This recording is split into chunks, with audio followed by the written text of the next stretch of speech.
name of Mac Dre. That was my friend. And I was by his side every chance that I could be. So it tore me apart not to be there when he got killed, because I felt like I was supposed to have been there.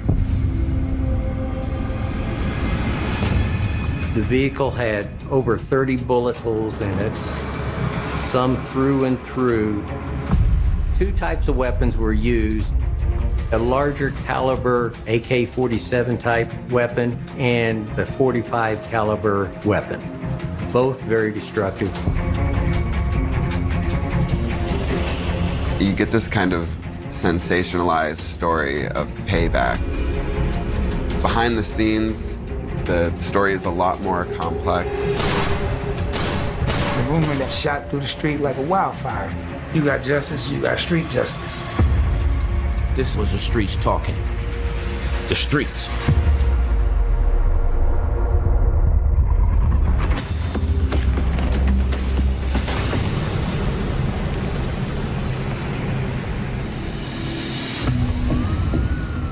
November 1st, 2004. At 3:30 a.m., police in Kansas City, Missouri respond to the scene of a highway shooting. When officers arrive, they find a white van crashed at the bottom of an embankment. The driver of the vehicle was injured, but managed to get out of the van and find someone to call for help. The vehicle had over 30 bullet holes in it, some through and through the vehicle.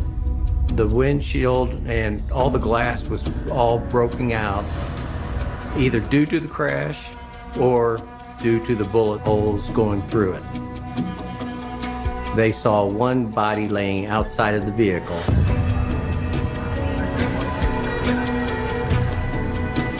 At that point, they called the homicide division, and a murder squad was dispatched to the scene. And were able to go through the pockets and attempt to identify who the subject was. They determined it was Andre Hicks. 34-year-old Andre Hicks is a popular figure in hip-hop. He raps under the name Mac Dre. Mac Dre was an up-and-coming rap star through the West Coast and in the Kansas City area.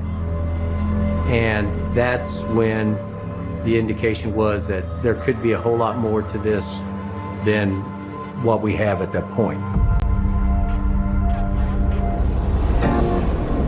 Andre Hicks was... Oh yeah, he got it.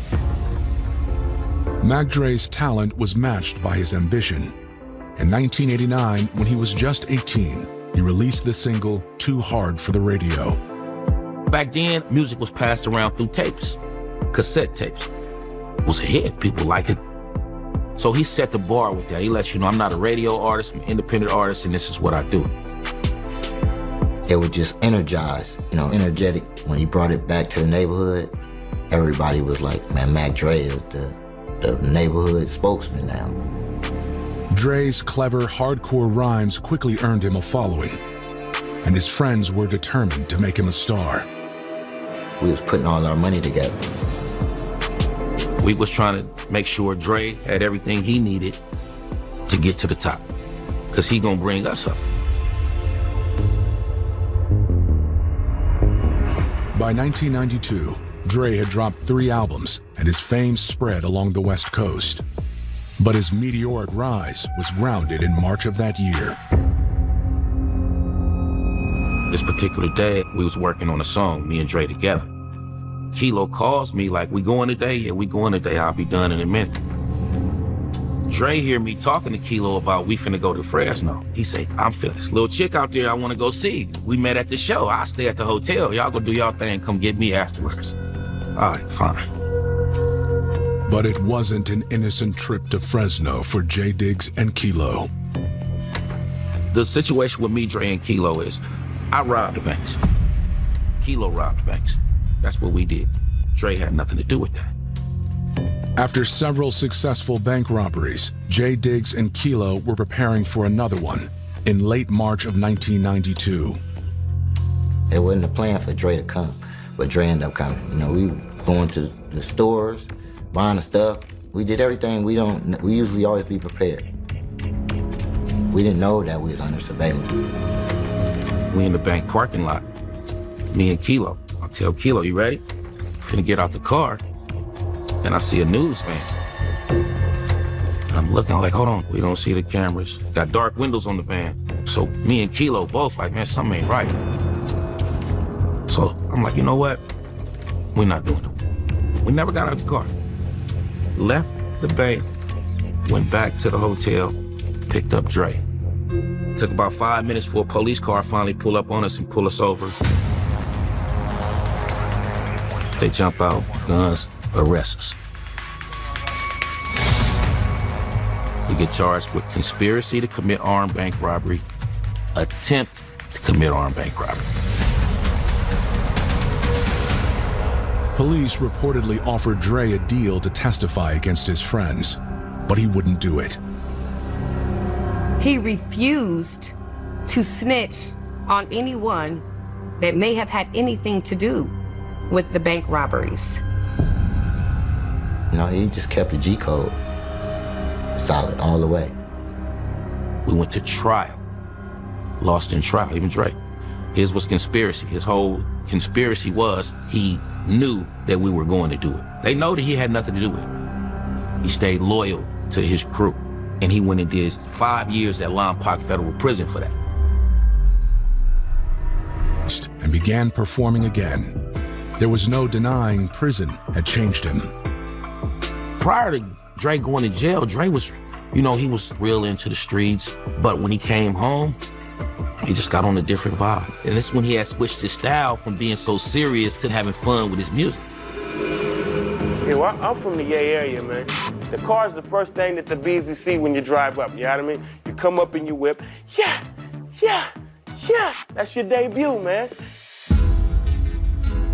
It's Mac Dre, almost Mac Dre alone, that kind of invented hyphy.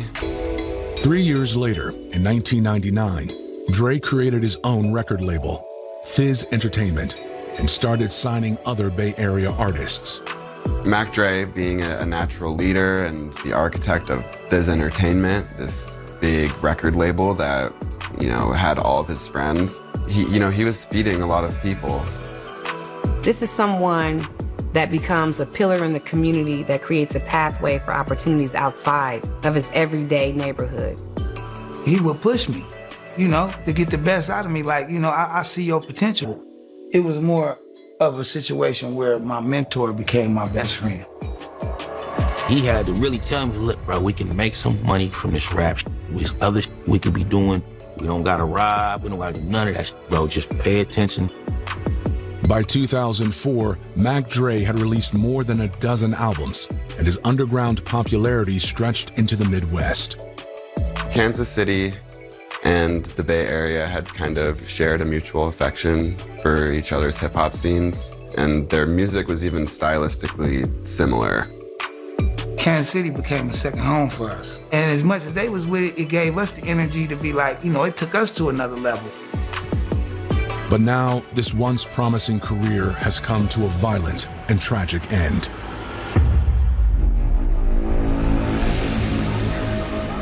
Mac Dre has been found dead after a drive-by shooting on the highway. And from the evidence at the scene, it looks like a targeted attack.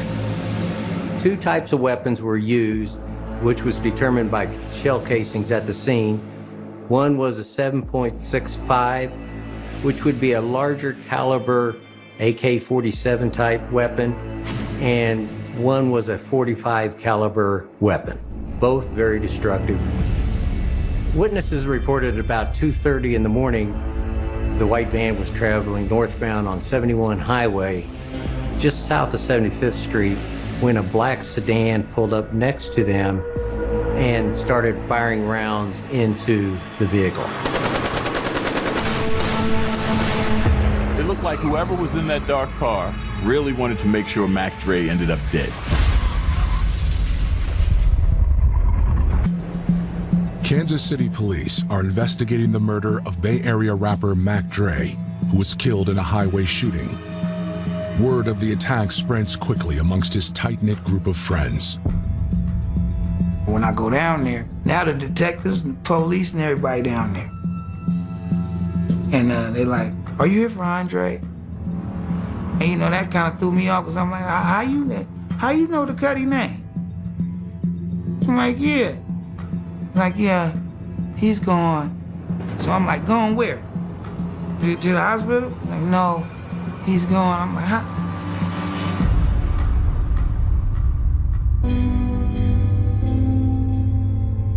When I found out what had happened, I'm like, no, bro, you tripping. And I'm really kind of like hysterical. I'm looking for something to hit, punch. I'm just reacting to him telling me that our best friend just got killed. As Dre's loved ones process the news, investigators speak with the driver of the van. Dre had just been involved in 2 concerts over the weekend, one on Friday and one on Sunday, Halloween night. According to the driver, he was taking Dre back to the hotel after the Halloween show when a car pulled up alongside them.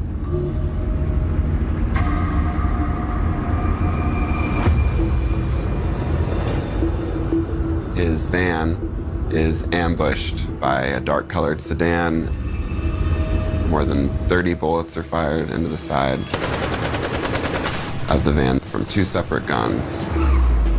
The van is also rammed by the car as if it's trying to run it off the road. And eventually it works. The van is ran off the road, lands in a ditch. Mac Dre's body is thrown from the vehicle and lands in the mud. The driver says he managed to pull himself from the wreckage and ran for help. The driver fled the scene on foot to a nearby hotel where Andre Hicks's crew had been staying. Investigators are curious to find out whether Mac Dre's entourage know of any enemies he has in Kansas City. You know, it felt like the walls was closing. Because now it was like, you don't even know who to trust. One of the names that surfaces during the investigation is Damon Whitmill, an up-and-coming promoter who brought Mac Dre and other performers to town. He was very young at this and possibly not really good at what he was doing at this point. But Whitmill offered Andre Hicks $12,000 to come and perform, plus airline tickets and a hotel room while he was in Kansas City. When police contact Damon, he explains there was originally supposed to be only one show on Friday night, but he says it didn't go well. Mac Dre showed up at the concert 30 minutes after he was supposed to stop performing, which caused the promoter to have to rent the hall for an extra hour that night.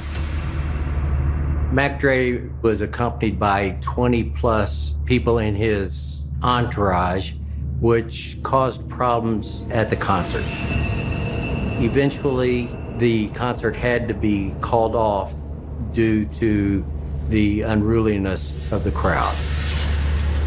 Damon Whitmill would later tell police that he lost $6,000 from the show being shut down early. Damon says after the show, Dre agreed to make it up to him with another performance. It was agreed that Halloween night, this is a Sunday, that Mac Dre would do a club appearance.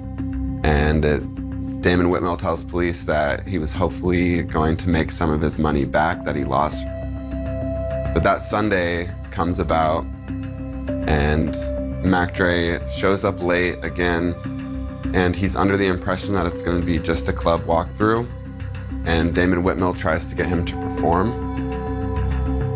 And Mac Dre kind of says he doesn't want to do the performance, it's just going to be a walkthrough. So he left approximately 30 minutes after being at the Halloween party. Because of the friction between Damon and Mac Dre, police wonder if the fledgling promoter may be connected to the murder. In addition to Damon Whitmill losing money, I think Mac Dre embarrassed him by not showing up to the concert on time, not taking it seriously. Despite the possible motive, investigators can't find any evidence connecting Damon or any of his associates to the crime. Given Mac Dre's popularity, they know if the case isn't solved quickly, payback violence could escalate out of control. You got justice, you got street justice. This is one of the most notorious murders in the history of rap music. Mac Dre was an incredibly popular rapper. His fans were calling for blood after this murder. The Kansas City rumor mill soon offers up another suspect. Fat Tone was the name that the streets fixated on. Everyone kind of involved thought that he might have had something to do with it. Anthony Watkins, known as Fat Tone, is a Kansas City rapper with a violent reputation. Word is he'd had some beef with Mac Dre in the past, and he'd already been charged with first-degree murder in a previous unrelated shooting. He would eventually be released for what police say was a lack of witness cooperation. So something happened. Can't say for sure if he did that. He was never convicted. But he had this image in Kansas City as someone, not to be messed with. 2 weeks have passed since the murder of 34-year-old rapper Mac Dre, and police believe they might have a new suspect, a Kansas City rapper known as Fat Tone. His real name's Anthony Watkins. In the days after the killing, there were dozens of tips that said Fat Tone was seen getting in an altercation with Mac Dre at that Halloween night show. So his name was ringing all over Kansas City. Fat Tone did it, Fat Tone did it. On November 16th, detectives track him down. Fat Tone gave an interview and a plausible alibi and told police that I didn't have anything to do with it. According to Fat Tone, he and Mac Dre weren't enemies at all. They were friends.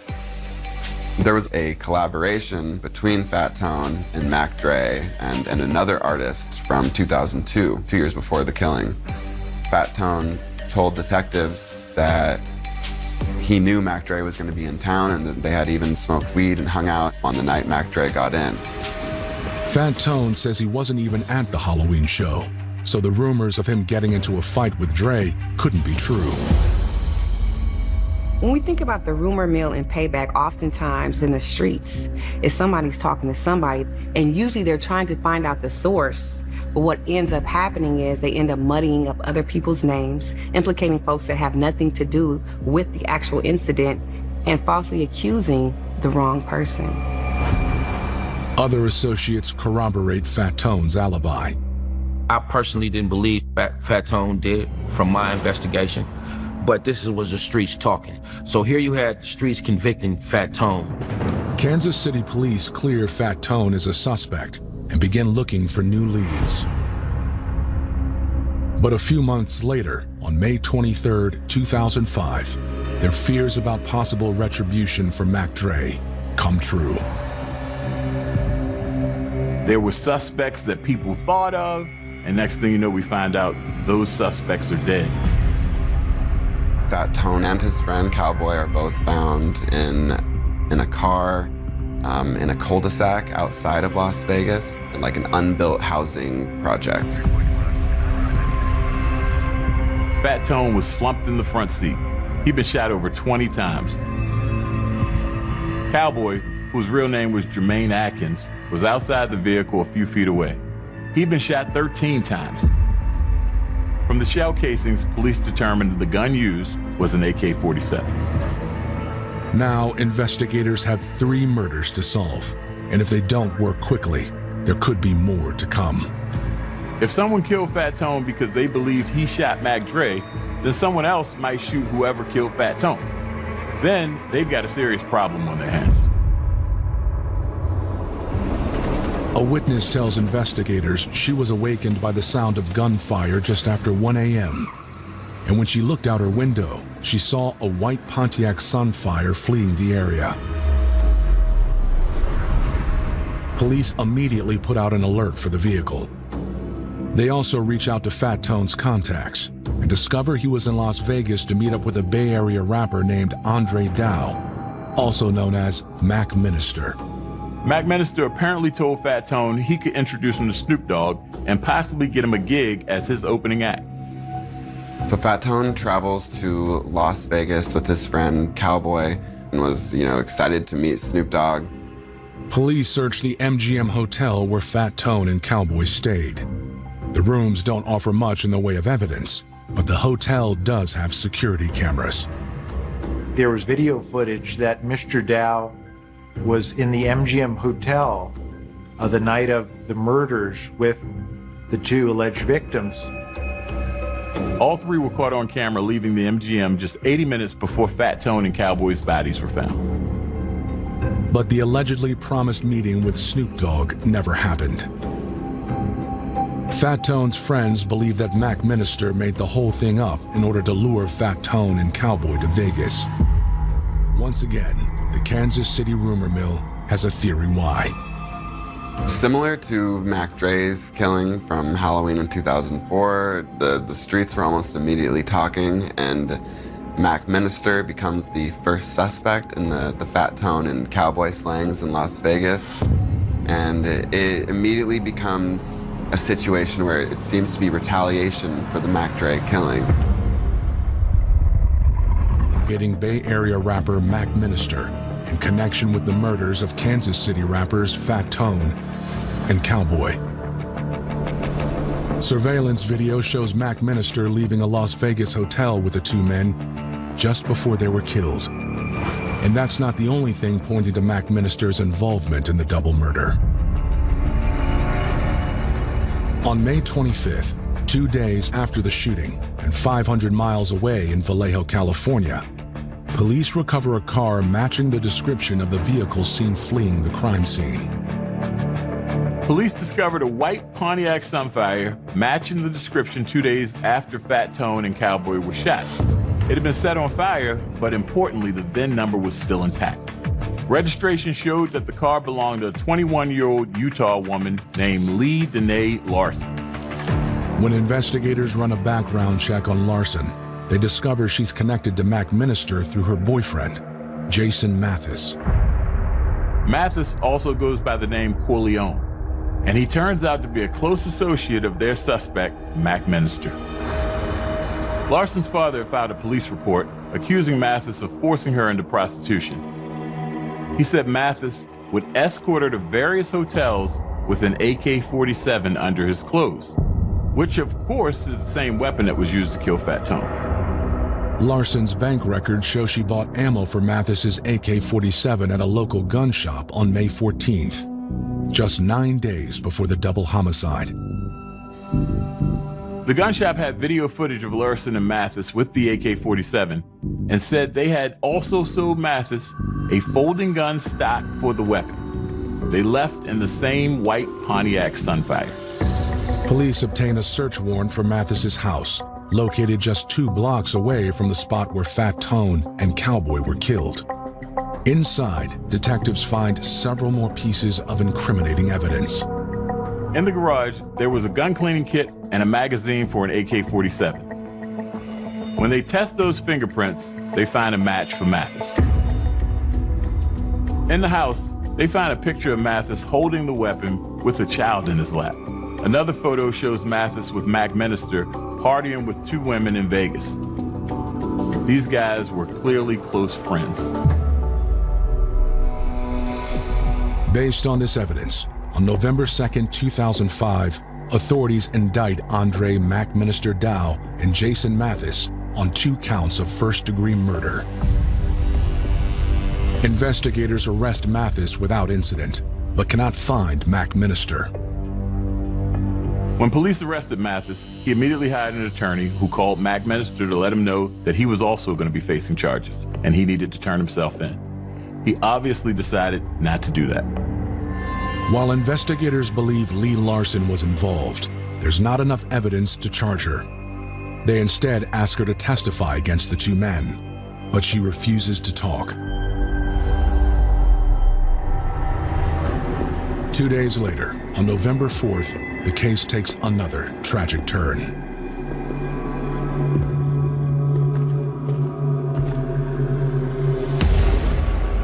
Lee Larson is found murdered in the street outside of her apartment building. She had been shot in the head. Larson's neighbors say they heard the gunshots but didn't see who did it. Her friends had told police, in the weeks before she died, she had called them and told them that she was in trouble and her car had been involved in a double homicide and that she didn't know what to do and that she needed some money. Although there's no evidence her slang is connected to the murders in Las Vegas, investigators suspect Larson was killed to make sure she didn't testify in court. It's widely believed that Mac Minister or Mathis was responsible for her death, kind of tying up all loose ends that could have linked them to the death of Fat Tone. Authorities increased their efforts to locate Mac Minister in the hopes of putting an end to the bloodshed. In February 2006, he's featured on an episode of America's Most Wanted. They've been searching for him for over 3 months at this point with no luck. Then a viewer calls in a tip to the FBI. Las Vegas police are still searching for Andre Mac Minister Dow in connection to the shooting deaths of 2 Kansas City rappers known as Fat Tone and Cowboy. So far, Mac Minister has managed to evade capture, but on March 2nd, 2006, investigators act on a tip that he's hiding in his girlfriend's house in San Francisco. Mac Minister was eventually arrested after somewhat of a large standoff.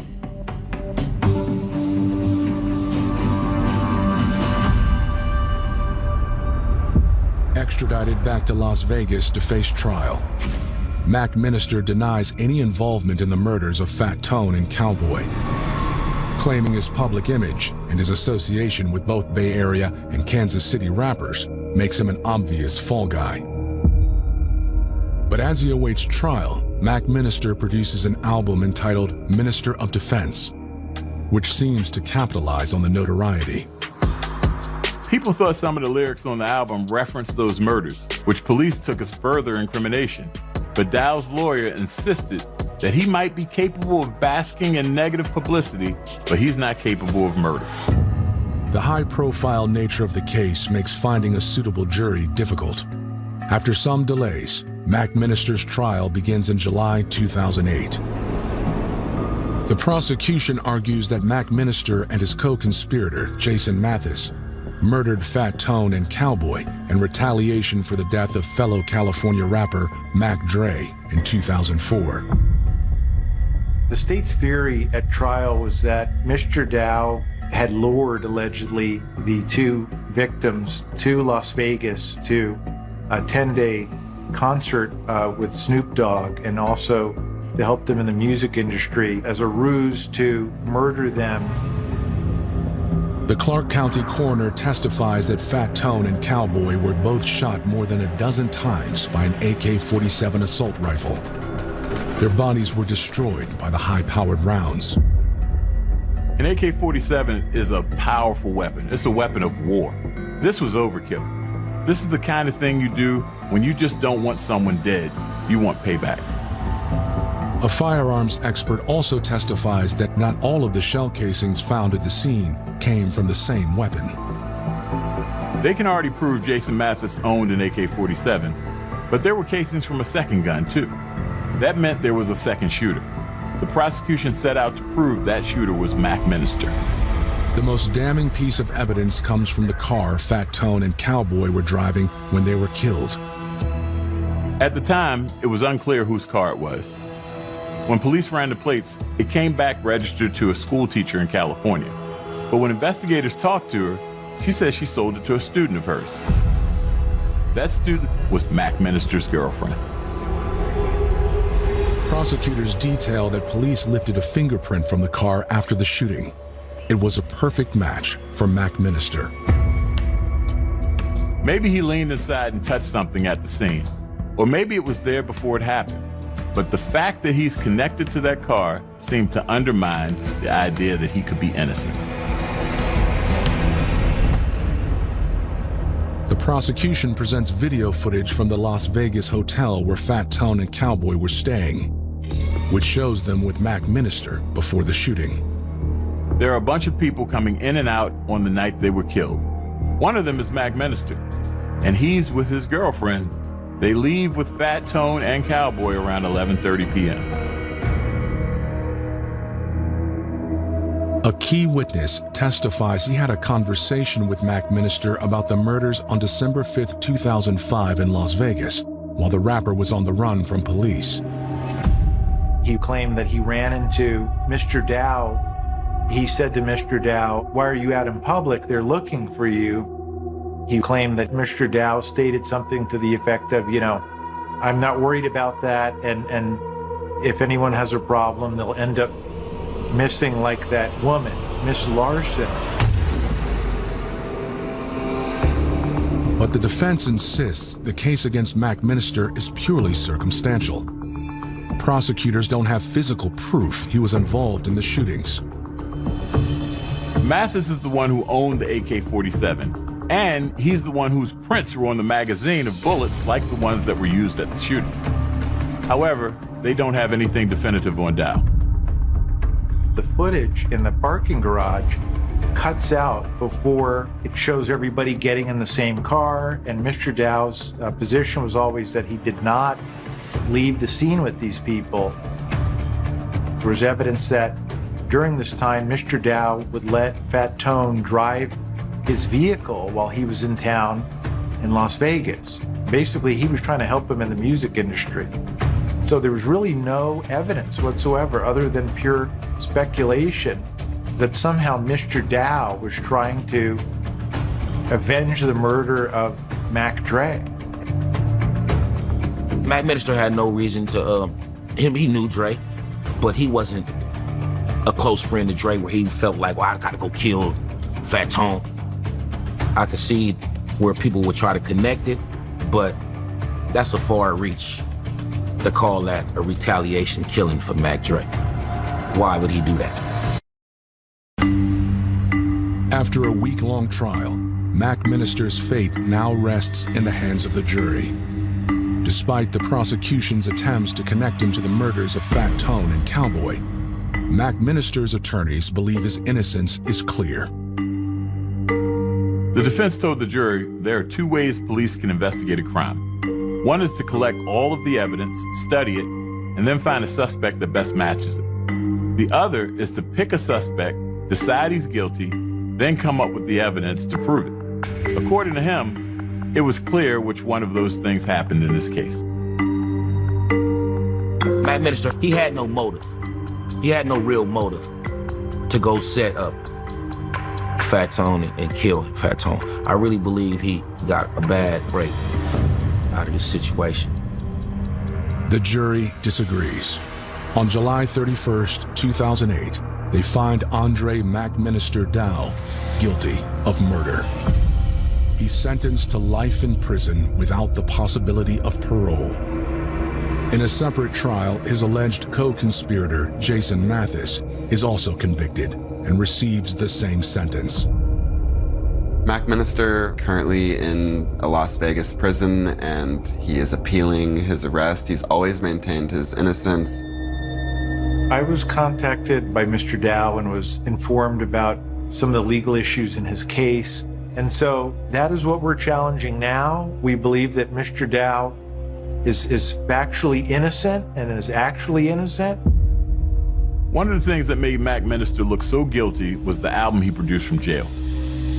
When we think about rappers being involved in crimes and even their lyrics being used to create a profile of them, what we have learned is that's a violation of their First Amendment rights.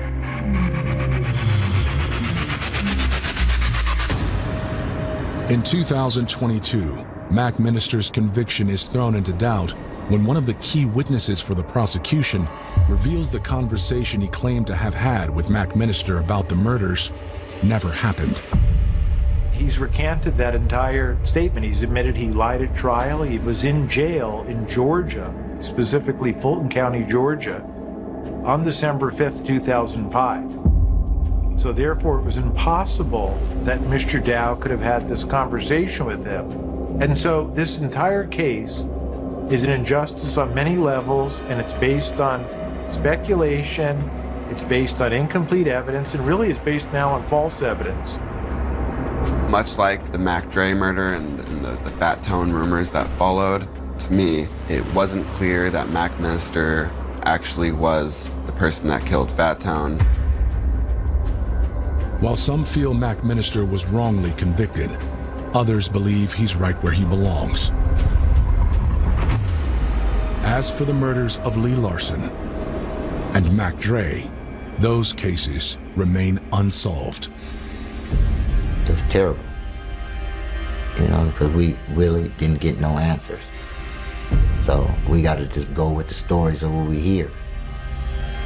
This case will remain open, and it will remain open until justice for Mac Dre and his family can be had. Mac Dre's death may be shrouded in mystery, but his legacy in rap music continues to endure.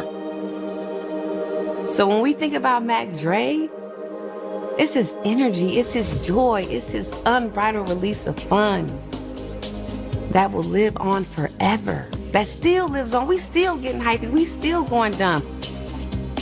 We created this image, Mac Dre Theus Nation, his face. When people see this, they know what it is. This was all created after Dre passed to make sure that, hey, look, you know that this is our godfather of this rap game in the Bay Area. Everything you think about is, if Dre was here. If it's a bad day, it might not have been a bad day if Dre was here. If it was a good day, it might have been a better day if Dre was here. We all became a heartbeat for Mac Dre. You know, the throwing up the T, Theus, because that's his legacy. Theus, he built it, you know what I'm saying, from the ground up. He had a vision for us, and that's what I try to live out for him. Massachusetts is home to some of the most prestigious academic institutions in the country, including MIT, Radcliffe, and Harvard University. But the city's elite reputation also comes with a dark side. In 2009, the murder of a young man within Harvard's hallowed halls tarnishes the university's squeaky clean image. And as the investigation exposes deep problems permeating its esteemed campus, a mother launches a desperate fight to clear her son's name.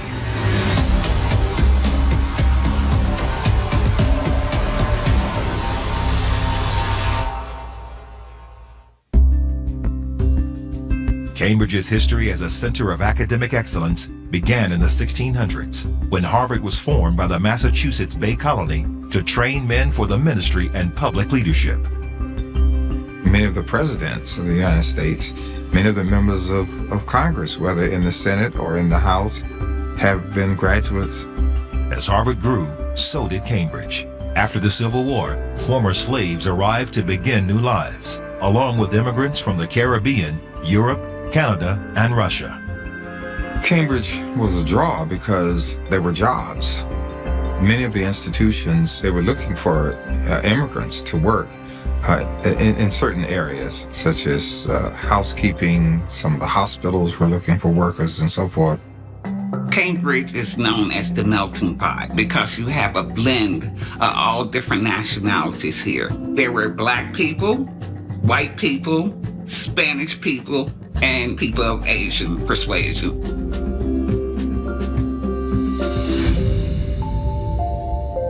For many people looking for a better life in Cambridge, Harvard offered hope that they or their children might one day even become esteemed graduates themselves. It is part of the lure why immigrants wanted to get to Harvard, even refugees. If I can get to America, maybe I can go to Harvard one day. That has been the lure. It's just the aura that Harvard has. But with an acceptance rate of only 3% and a student body that is only 15% African American, those dreams are all but out of reach for most folks living in Cambridge's minority communities. Well, you would expect, with all these higher education institutions of such prominence, that you would see more of an evidence of mobility for a lot of Black and brown people because of those things. And you really don't get that kind of feeling here.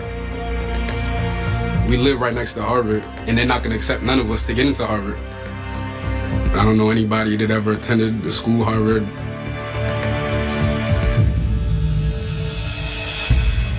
But even if most people in Cambridge will never actually attend Harvard, his presence is still an inescapable part of everyday life. Cambridge is synonymous with Harvard, and Harvard is synonymous with Cambridge. So much so that Harvard Yard is just another de facto neighborhood in the city. Nobody thinks that lives here be worried about, oh, I shouldn't go across the grounds. There's nothing there to say no trespassing or no walking through. It's just like you walk through your neighborhood anywhere. But in 2009, one young man who had grown up in the shadow of Harvard would walk onto its campus one last time. And what happened to him that day would thrust Harvard onto the national stage for all the wrong reasons. It's late afternoon on May 18th, just days before graduation, when Cambridge police are dispatched to an incident on Harvard's campus. The lead detective who responded to the scene is in silhouette to protect his identity. It was a nice day. I remember it was a little cool. It was still sunny at that time. It was light out, clear.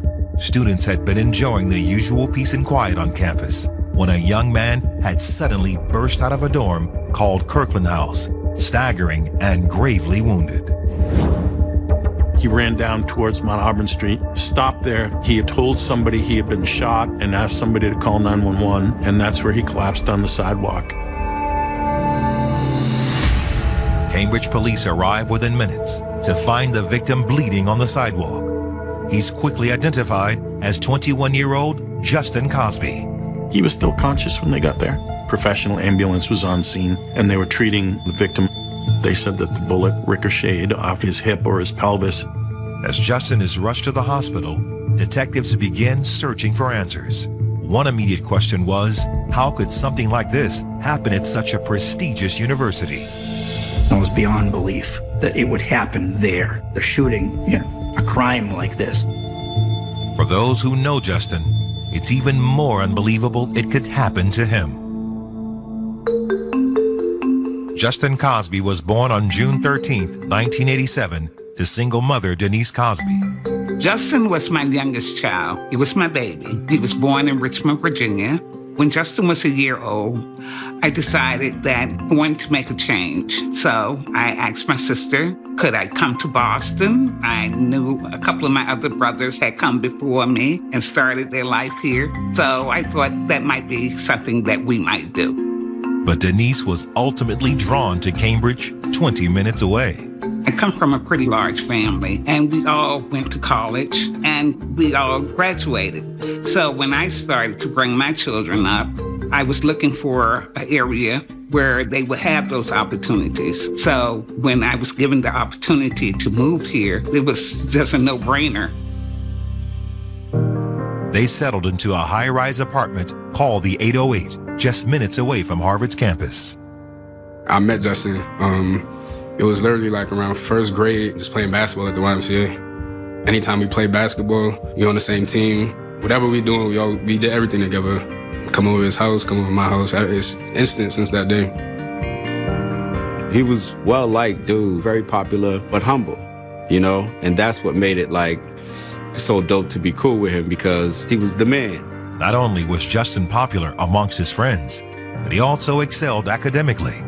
I guess it's kind of ingrained in you because you're around excellence. When you go to public school in Cambridge, from the 3rd grade, or even the 2nd grade, you're at the MIT Museum and, do debates in Harvard in the 6th grade.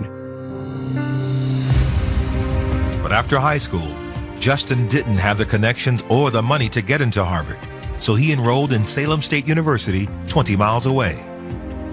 He was very interested in IT. He was also interested in owning his own businesses. He even talked to me about maybe I will have a used car lot and I can sell cars. He was flourishing out there, as he should. Justin's commute from Salem State to Cambridge never stood in the way of him visiting his mother every chance he got. He didn't have any type of shame about being a mama's boy. I can remember him being around some of his friends and they would tease him. He's like, I don't have no problems with it. I'll see what the problem is. And he'd give me a big hug or a kiss.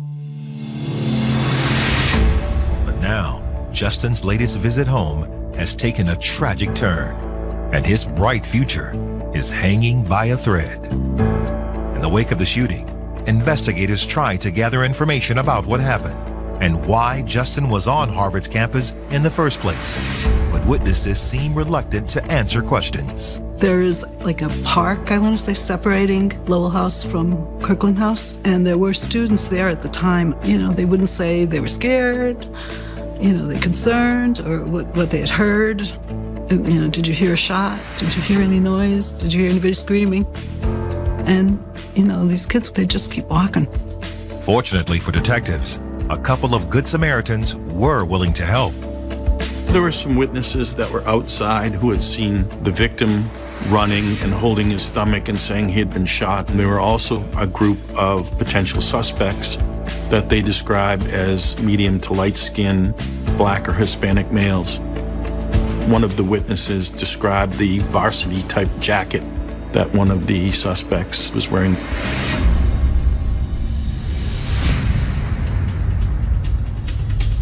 Near the spot where Justin collapsed, they find a possible explanation for what the group was doing there.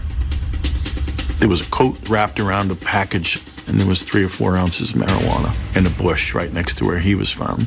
We thought that it was, we call it a drug rip. He was chased, and there were gunshots. So we thought maybe that there was some sort of a robbery, drug deal gone bad. That's what I think was especially shocking about this. It's not a place you would have expected it to happen.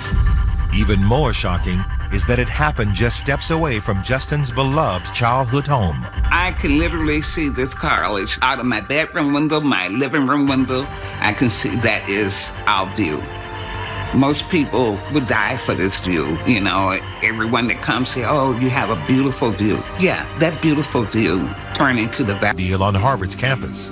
Given the location and sensitive nature of the crime, Harvard police immediately offer their assistance. We were directed to the J entry, I believe, at Kirkland House. And as we were getting towards the area, we could see some blood droplets along the path that the victim had run. We just followed the traces of blood that were on the ground, and then we found what we believed was part of a crime scene. Detectives traced the blood trail to an entrance of the Kirkland House dormitory. The question is, how Justin and his attackers got inside. To get inside all of the Harvard buildings, you have to use a card key. You have to swipe it or insert it somewhere to get in there. The Harvard detectives started to follow up on that, and they used their IT people, and they started to look at the swipes that were used at that door within a couple hours before the incident. Inside Kirkland House, detectives find even more evidence of the shooting. There was what we thought was a bullet hole in one of the doors. There were 3 empty shell casings and 3 live rounds that were 9mm. On the stairs that went up from the basement of J entry towards the door. That evening, Justin's mother, Denise Cosby, gets a call that changes her life forever. I received a call from one of Justin's friends, Ruben. And Ruben said that he was at the police station and I needed to get to the hospital as soon as possible. I was met by a couple of police officers. And I can remember them saying there was a shooting this evening at Harvard and your son was shot. I couldn't even fathom what had gone on. You know, I'm like, are you serious? A shooting? My son had no enemies. They took me up to a room where my son he wasn't conscious, but he was breathing and he had been operated on. And I remember this doctor, and he said he was a surgeon. And he started talking to him, and he told me he had just operated on my son. He told me that he had been shot in the stomach. So I was like, okay, well, so he's gonna be okay, right? And he's like, I really can't promise that. And when he said that I think that's when my whole world went black.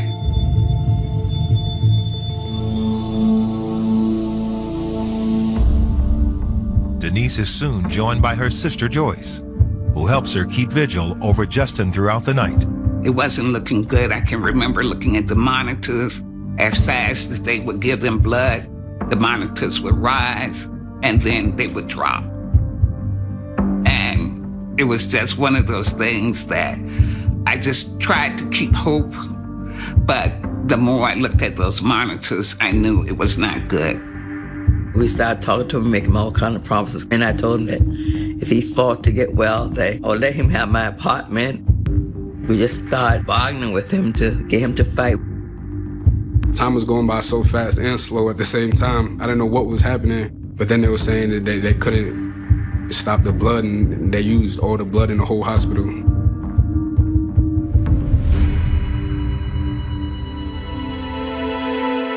At 3:30 a.m., nearly 12 hours after he was shot, Justin succumbs to his injuries. I just remember when it flatlined, I had to leave the room. I just not could believe that my child, my son, my baby, had died. It was truly my worst nightmare. It's something no parent wants to have to live through. My whole world, his whole family's where everything just flipped. We definitely couldn't imagine this happening inside of all people, Justin. For Denise, there was little time to mourn. When she returns home to begin making arrangements for Justin's funeral, she finds investigators waiting to talk to her. The police was at my house pretty quickly asking questions, and I had no idea. I'm like, what happened? Why would somebody shoot my son? And then you're gonna tell me over some marijuana? Really? No, this is not the way my child lived. He was not a street person. He was not one of these people that toted guns or weapons. That's why it was so confusing. My son was not involved in any of those activities. So how does a kid like Justin wind up getting shot over a few ounces of marijuana in a Harvard dorm? Investigators have even more questions after they find out whose keycard was used to access the building. The information came to us from Harvard University Police that the card, the ID card that's used to swipe in to get into locked buildings at Harvard was a card from Brittany Smith, who was a student at Harvard. The fatal shooting of 21-year-old Justin Cosby sends shockwaves across the campus of Harvard University. But when reporters try to get information from administrators, they hit a wall of silence. Some schools are very reactive, and they'll come out and they'll have press conferences. But in Harvard, it's almost like they didn't want to acknowledge something bad happened on campus. Justin's shooters appear to have gotten into Kirkland House using a keycard belonging to a senior named Brittany Smith. But Brittany doesn't live in that building. Her dorm, Lowell House, is 1 block away, which makes investigators wonder if she might be a victim as well. She wasn't answering her phone. She wasn't answering the door. I think there may have been a light on, and we decided that it was in everybody's best interest to use the exigency standard, meaning that, there could be an emergency, and we wanted to make sure that she was okay. If somebody came with a key and allowed us in, there was nobody in there. But something in Brittany's room catches their eye. We had seen a jacket that we remember somebody describing. There was a varsity type jacket that had dark color. Somebody had described one of the suspects wearing that. So we locked down that as a potential crime scene as well, and then got a search warrant to go in and search. Police take the jacket for processing. While CSIs continue searching Brittany's room for more evidence, investigators begin canvassing the rest of the building. They come across an ex-roommate of Brittany's named Kit Carroll. She told us that she was friends with Brittany. She told me that she hadn't seen her in a while, but that she had stored some things in her room under the bed. We asked her what that was, and she said, well, the boyfriend she has now is very jealous, and she had some things from other boyfriends, and he didn't like her having those in the room. And I remember specifically there being a stuffed animal. There was a picture frame that might have had a picture, and there might have been a card from an ex-boyfriend inside a plastic bag, almost like the clear plastic bags that you line a trash can with. Among the keepsakes, police also find some alarming evidence. We found a handgun, a loaded handgun, and 2 IDs that belonged to 2 male students from Yale University. Kit says she had no idea there was a gun in the bag. She often keeps her door unlocked, and according to Kit, Brittany's boyfriend often stays with Brittany and uses her key card. She knew that he primarily kept that with him at all times, and that Brittany could find other ways to get in and out of her dorm. Kit cooperates fully with the investigation, texting Brittany to urge her to talk to detectives. Brittany agrees to meet with them the following day, but she offers little help when she does, especially when they ask about her boyfriend. She did not want to cooperate with us. She didn't want to give us any information about who he was or what he was doing there, about whether or not anybody else was there at the room. Brittany says she was at Kirkland House the afternoon of the shooting, visiting a friend and fellow Harvard classmate named Shaniqua Campbell. But when pressed for more details, Brittany becomes combative. I do remember her being very loud and upset and not wanting to talk to us and yelling at us and telling us that we didn't know anything and she didn't know anything. At some point, she was calling us racists. At Brittany's request, detectives move her questioning to the dean's office. Once there, Brittany temporarily changes her tune. We were trying to make it as comfortable as possible for her, which is why we were doing it on her terms, because she wasn't agreeing to come into the police station. We figured if it was somewhere that was comfortable for her, she might be more apt to talk to us. We thought it was putting a little bit too much pressure on her to have a bunch of cops around, and so one person stayed there to ask her a couple of questions with the dean. Brittany eventually admits the jacket in her closet does belong to her boyfriend, who she identifies as Jordan Coombs, but she's certain Jordan was wearing a hoodie on the day of the shooting. When she realizes she may have given too much information, Brittany quickly clams up. She just decided she had had enough and said, I want an attorney. I think at that point she knew that she was in trouble herself. Brittany's refusal to cooperate is an unfortunate roadblock, but now detectives have another person of interest, her boyfriend, Jordan Coombs. We went online and we used investigative tools like LEAPS. We call it an all-around check. You look for licenses, you look for border probation checks, you look for warrants. And we couldn't find anybody by that name in New York City or in Massachusetts. So we thought, this can't be right. Denise Cosby prepares to say goodbye to her beloved son. I had no time to mourn or grieve because I had a funeral to plan. Hundreds of mourners show up for Justin's funeral at Boston's Concord Baptist Church. He left a lot of smiles on a lot of people's face. He made a lot of people feel good when he was here. I could not even believe from what I had heard and was hearing from people that he had touched that many lives at his young age of 21. After a second funeral service in his hometown of Richmond, Justin is laid to rest.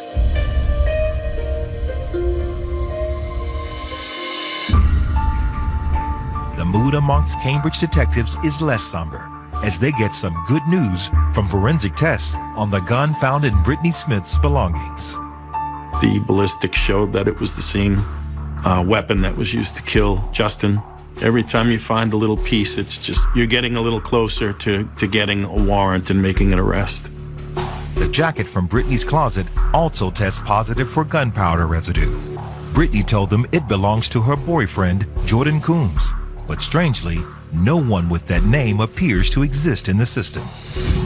Oftentimes when you're an investigator and you're dealing with something like a robbery or a shooting or a homicide, I would say 99% of the time you're dealing with somebody who's been involved with law enforcement in the past. We couldn't find anybody by that name with a record. So we thought that that was probably an alias. Investigators do have the names of 2 other persons of interest, however. And based on the IDs found with the gun, they're students at Yale.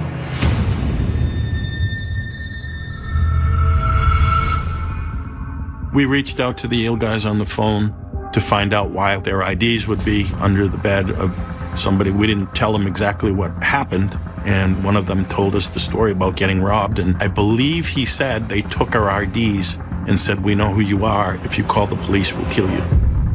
According to the 2 students, they were victims of a setup. They had been victims of a robbery that was set up as a drug deal. They were robbed by 2 or 3 black males, and it was very similar circumstances. And the Yale students say the man behind it all was none other than Jordan Coombs. The 2 young men had met Jordan a year prior, along with his girlfriend Brittany and her friend Shaniqua Campbell. They had all bonded over their affinity for weed. The 2 men from Yale had made a deal to sell the trio 3 pounds of marijuana. But when the students showed up to make the sale, they were held up at gunpoint instead. And Brittany and Shaniqua were nowhere to be seen. It happened in New York City on the rooftop of a building. And they were robbed by 2 or 3 black males, and it was very similar circumstances. We were able to put 2 and 2 together. It was definitely good information. Police suspect that after the success of his first heist, Jordan decided to do it again, this time with Justin as the target. It was evidence that we could use to show that there were prior bad acts if these were the same suspects, because it sure sounded like it was the same people. It was almost identical.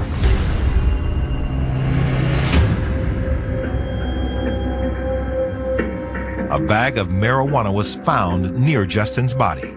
And as detectives talked to more witnesses, they learned Justin had a low-key side hustle selling weed on Harvard's campus.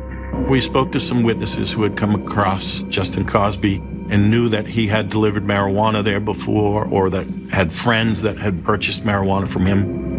Everybody seemed to like the guy, and they had used him on different occasions, and he was very personable and expensive. They all said he was expensive. He had developed a client base by only selling marijuana at Harvard, apparently for a lot more money than you would get on the streets in Cambridge. So I thought that was pretty smart.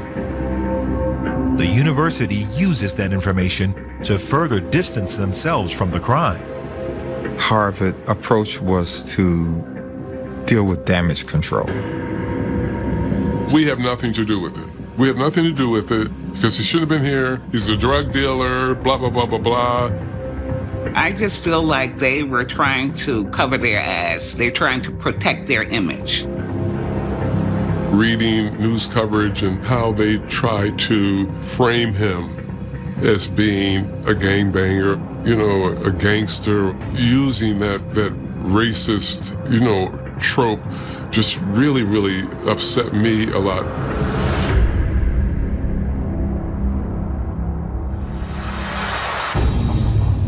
The university also takes swift action against Brittany Smith and her friend and classmate Shaniqua Campbell.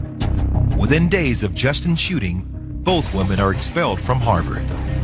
Brittany Smith and Shaniqua were just about to graduate from Harvard University. They were done. They had their last finals. In an effort to clear her name, Brittany's friend Shaniqua comes forward and offers to tell police everything she knows.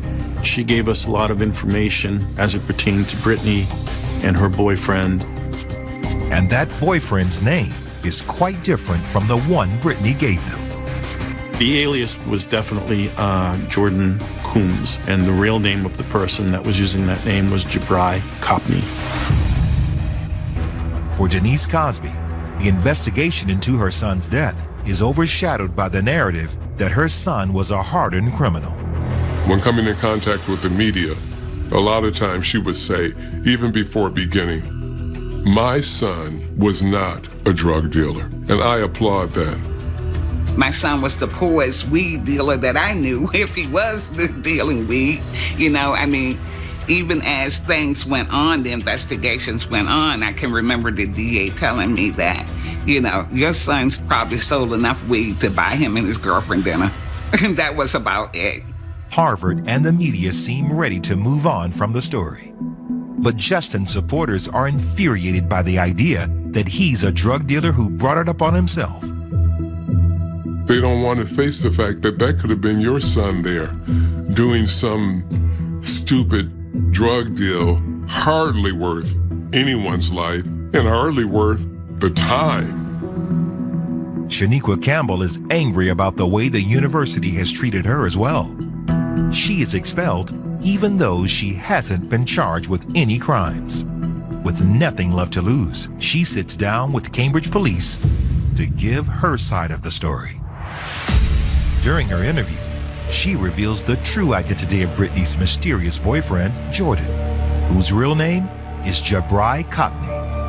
Copney would often go to smoke with Shaniqua, and they'd get together at her dorm. So he was a frequent flyer going in and out of that building. Detectives learned that Shaniqua and Jabrai weren't just smoking recreationally. Jabrai was trying to operate a small criminal enterprise out of Brittany's Lowell House dorm. They were actually bringing drugs to the campus, having drugs delivered to Lowell House. So he was living there and having drugs delivered, and I assume distributing them. So he was like a drug dealer that was operating out of Lowell House, which, when you think about it, is shocking and disturbing. And according to Shaniqua, that's how Justin became a target. She knew that Cosby sold marijuana and was trying to see if he could get other stuff.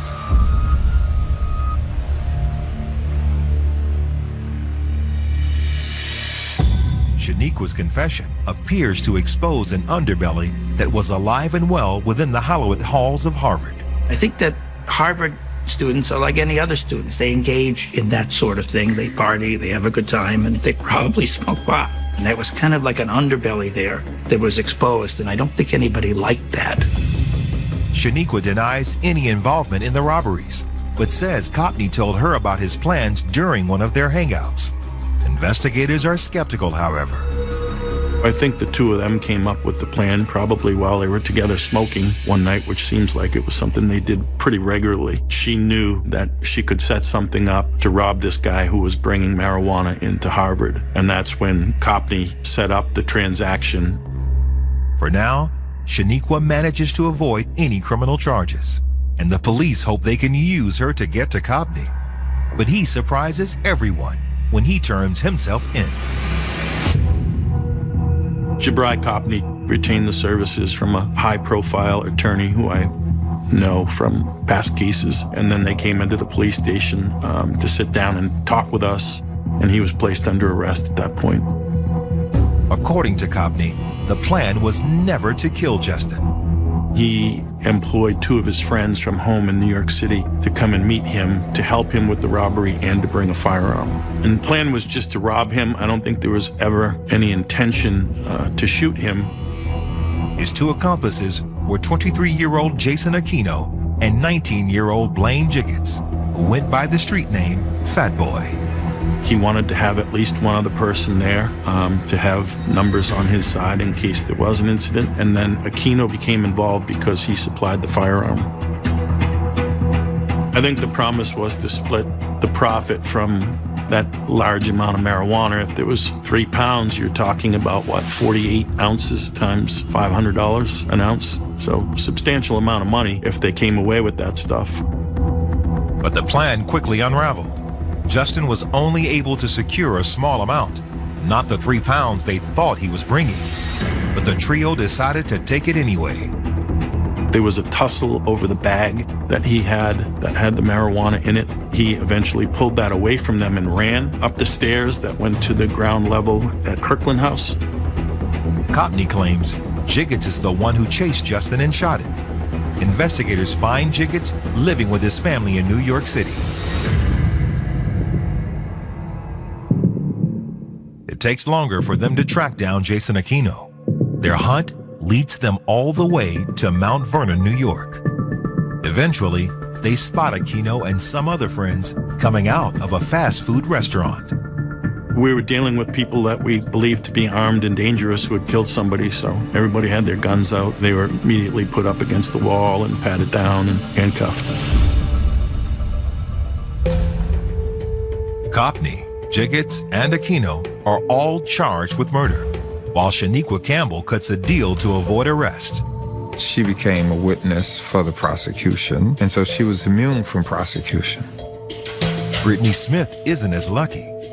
Although, like Shaniqua, she initially had a non-prosecution agreement, Brittany broke the terms of that agreement after telling a grand jury she knew nothing about the murder weapon. Police later determined she had hidden the weapon in her bag, effectively negating her deal.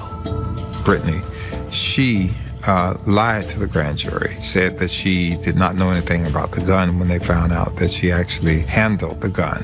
People make smart choices and say, I'm part of Harvard and I have a great future ahead of me, and she threw it all away for this young man. I cannot imagine a poorer choice.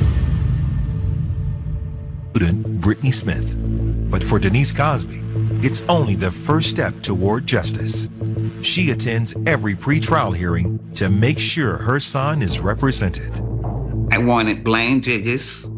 I wanted Jason Aquino. I wanted Brittany Smith, Shaniqua, and Jabri to know that Justin had somebody that loved him. You didn't just hurt or kill my son. You hurt a lot of people. In the 2 years leading up to the trials, Blaine Jiggets and Jason Aquino make plea deals, agreeing to testify against Copney in exchange for lighter sentences. But like Brittany Smith, Aquino gets caught lying to a grand jury. I remember he went in to testify, and then the DA coming out in the hallway because we were all kept outside. And he came out and said he just lied on the stand. As a result, Aquino adds perjury to his list of charges.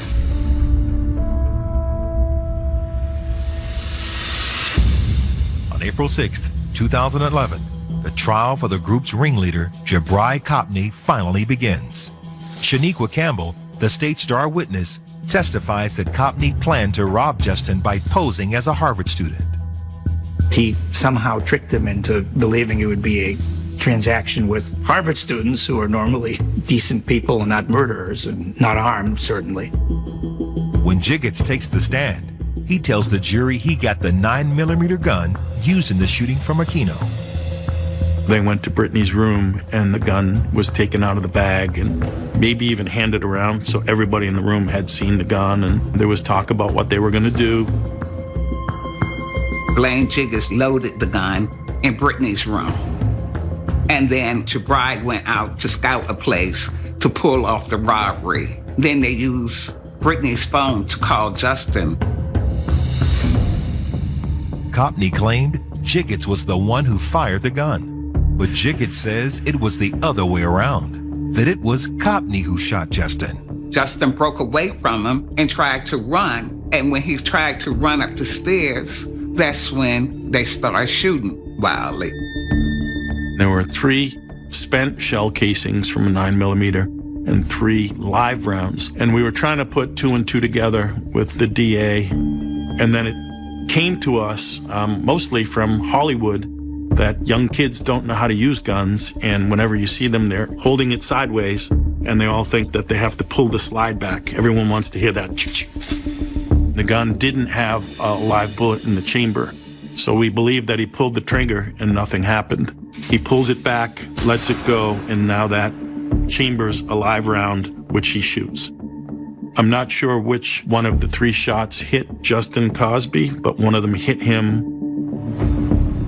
The defense accuses the state's witnesses of lying to protect themselves. The prosecutors submit evidence of Copney's DNA on the murder weapon and gunshot residue on his jacket. The jury ultimately finds Copney guilty of murder. Copney was sentenced to life without parole. Jabri got just what he deserved. Had it not been for him and Brittany allowing him to live in her dorm room and do these things, they would have had no reason to be there. My son would be alive today.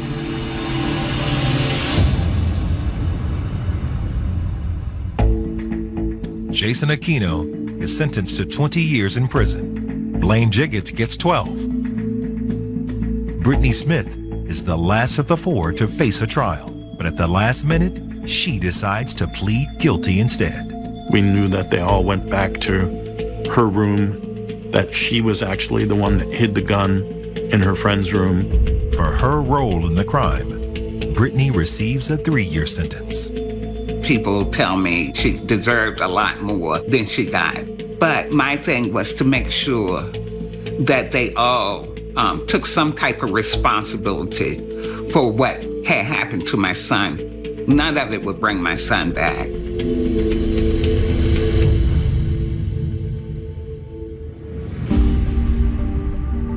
Many, including Denise, believe Harvard also bore some responsibility for Justin's death. So in 2012, she sued the university for negligence. He was going to Kirkland House, which is a safe place, expecting to be dealing with students. The last thing he expected was to run into Jabri Kopney, an imposter who was a violent and dangerous individual. The lawsuit argues that the university allowed Kopney to stay on campus for months using Brittany's key card. Jabri Kopney was living with his girlfriend, Brittany Smith, right in Lowell House. They broke their own rules. In fact, I quoted the rules in my complaint when I sued the university. If you stay for more than a night or two, you're not allowed to. You have to be kicked out. He should have been kicked out. But for the breach of security, this probably would not have happened.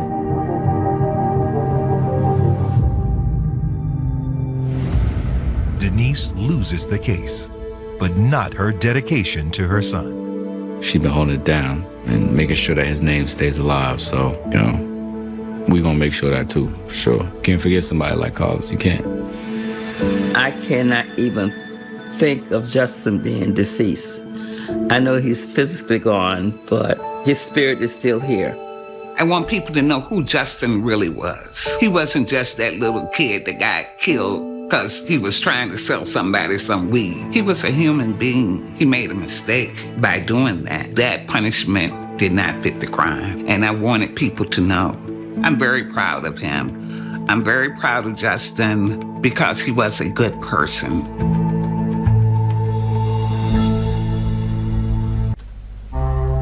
Memphis, Tennessee is a major port city on the Mississippi River. It's well known for Bill Street, barbecue, blues, and rock. But it's a city also plagued by allegations of police brutality in black communities dating back decades. And in January 2023, the Memphis Police Department will face a day of reckoning when 29-year-old Tyree Nichols dies following a violent traffic stop. Tyree's death will spark a furious backlash across the globe, and as officials scramble to do damage control, activists and reporters take to the streets. Their fight for justice exposes a secretive Memphis police task force called the Scorpion Unit, whose members had sworn an oath to serve and protect the very man they allegedly beat to death.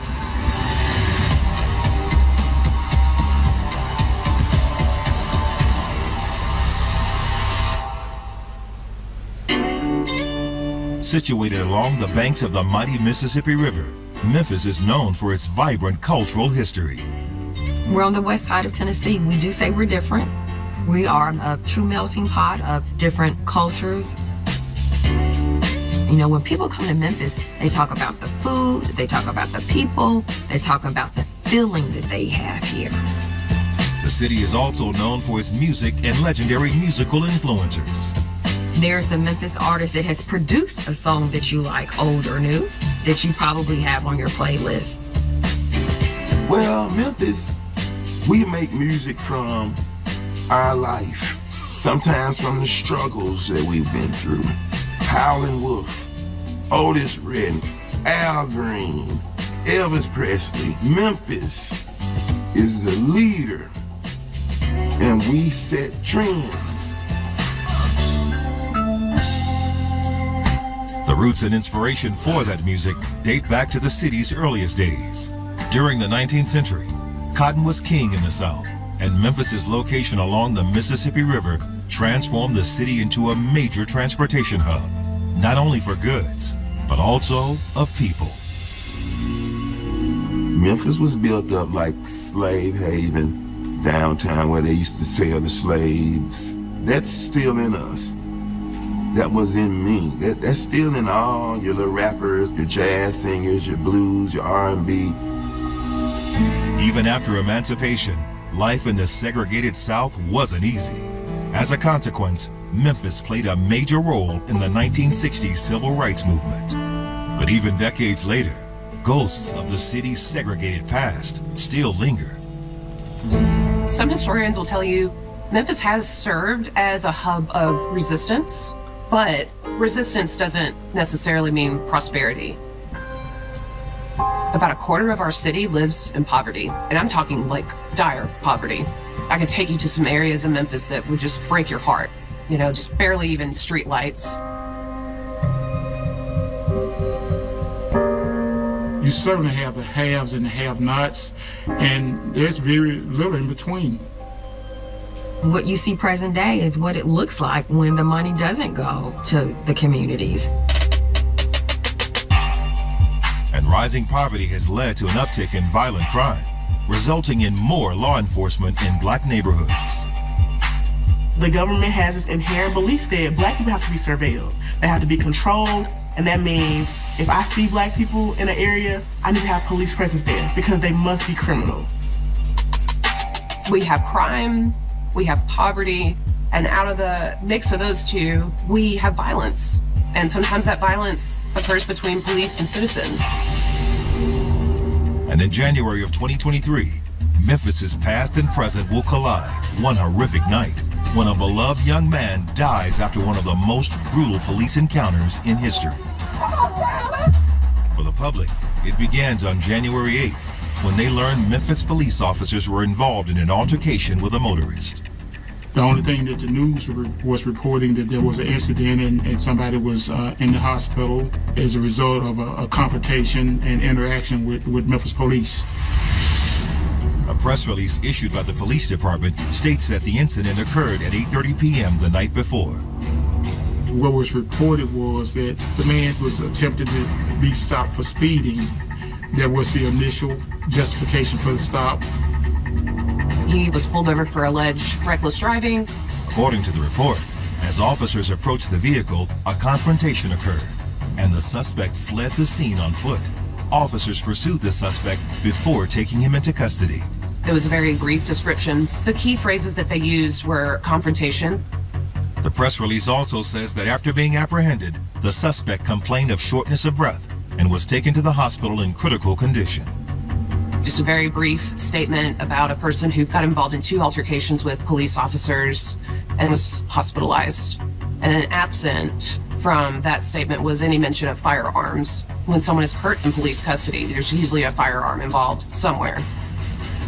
And in this case, there was just no mention of that. It felt different. I can't explain it, corny as it sounds, call it a reporter's hunch, but something felt just really different from other use of force incidents. I really was like, this doesn't sound right, this doesn't feel right. How does a traffic stop end in this? So limited information, but just a gut feeling around just wanting to know more. All we knew was that whatever happened, it was bad enough that the victim was in critical care at the Med. Right away, we were already on alert. The motorist is ultimately identified as 29-year-old Memphis resident Tyree Nichols. So we kind of started poking around a little bit. Who is this man? We wanted to know who he was in life. We wanted to know his journey to Memphis, everything that, we could find. Born June 5th, 1993, Tyree Nichols was raised on the West Coast. We learned that he was a young man from Sacramento, California, and he had only moved to Memphis kind of right before the start of the pandemic. He moved here to be close to his mom and his stepfather. He wanted to start building a career and also nourishing his main passions, skateboarding and photography, primarily. He was always chasing a sunset. He really, really was trying to nourish his photography drive, passion, if you want to call it. A big goal was for him to, be able to make a living off of that passion. Tyree was the type of young man, to me, he was comfortable in his own skin. You rarely see black men want to go watch the sunset and take pictures and, be goofy. And you rarely see black men skateboarding. People described him as easygoing, relaxed, carefree. an absolute goofball, someone who, you know, had a great reverence for life, but was silly at the same time. But as the father of a young child, Tyree was serious about his parental responsibilities. The goal was to move his son down here. He just wanted to etch a path first. He had a full-time job at FedEx. He was saving up for his own place. He had a host of coworkers that absolutely adored him, liked working with him. By January 2023, Tyree had settled into his new city. He found his routines, you know. He stopped at the same Starbucks every day and got the same drink, a caramel macchiato with just loads of added sugar and caramel sauce. But he did. He found his footing here. He had a big community. He had a great relationship with his mom and his stepfather. And he was pretty happy. So how did this promising young man end up hospitalized during a supposedly routine traffic stop? The picture that emerged of Tyree was completely at odds of somebody who had ever set themselves up to have a violent confrontation with police. It made no sense. It made no sense. And that was, by and large, the main reaction we got from all of his friends and family. In the aftermath of the altercation, Tyree's family reaches out to community activists. They're trying to highlight the story about what happened to him. And they just told us what type of person Tyree was, and we're speaking on a young man that goes to work, loves to skateboard, loves his family, a normal human being, a citizen of Memphis at this point. People were shocked. They were confused. Everything we learned about him personally did not jive with the narrative that this person became involved in 2 separate altercations with officers. Activists and reporters fear that something dark and disturbing is afoot in Memphis, and they're determined to get to the bottom of it. If we didn't get on top of it right then, we know it was going to be like the rest of these cases. There's situations in Memphis where either predominantly they was beaten, treated with injustice, or even murdered. It was going to be swept under the rug. 29-year-old Tyree Nichols was hospitalized following a traffic stop. There's not much to work with initially. There was a report of an incident and a confrontation. They described what happened as 2 separate altercations, and the way it read, it sounded like Tyree and officers just started scrapping at each other. The press release lists Tyree's condition as critical, stirring suspicion amongst community members. When you think about a regular, traffic stop, how did it escalate into all of the things that took place? Family, activists, the churches, and some of the community leaders were asking questions. The story strikes activists as unusual in several ways. First, Tyree Nichols is widely described as a model citizen, never in trouble with the law. What's more, the incident happened in an upscale Memphis neighborhood called Hickory Hill. So Hickory Hill is very much a thriving community. It is where you have a lot of African-American homeowners, you have the Black middle class, and a lot of these Black-owned businesses. Statistically, if you look at the zip code, there was only 1 homicide in the entire year of 2022 in that area, within a 5-mile radius. So this wasn't a high crime area. Also odd is the fact that all of the officers involved were immediately suspended.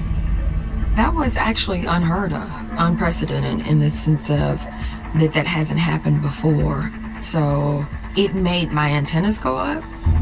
Normally, a lot of police agencies circle the wagon. We're going to protect our own at any cost. But with this story, the officer, they were suspended.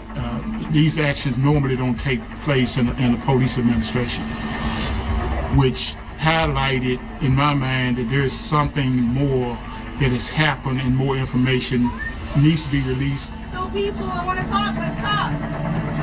Then, on January 10th, 2023, news breaks that Tyree Nichols has died from his injuries.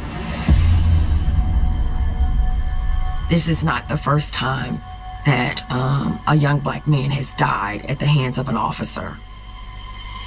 So I think I was not only taken aback, but I was a bit heartbroken. Oh, I was hurt. It was like, oh God, like a hurt never before. It was awful. And pain turns to rage when Tyree's family releases a photo of him taken during his time in the hospital. We saw the photo of Tyree in intensive care, intubated, completely swollen. What happened to Tyree was inhumane. People knew that something really horrific had been done to him. And the anxiety that the city felt was palpable. There's no way, if you saw a picture of him before and after, like that they didn't beat him to death. His face was like swollen 4 times larger than his normal actual face. So I've definitely felt like instant rage. The photo ignites a firestorm as reporters and activists demand accountability from the Memphis Police Department. He was attacked in the neighborhood that I grew up in, so I felt very connected to definitely like pushing for justice.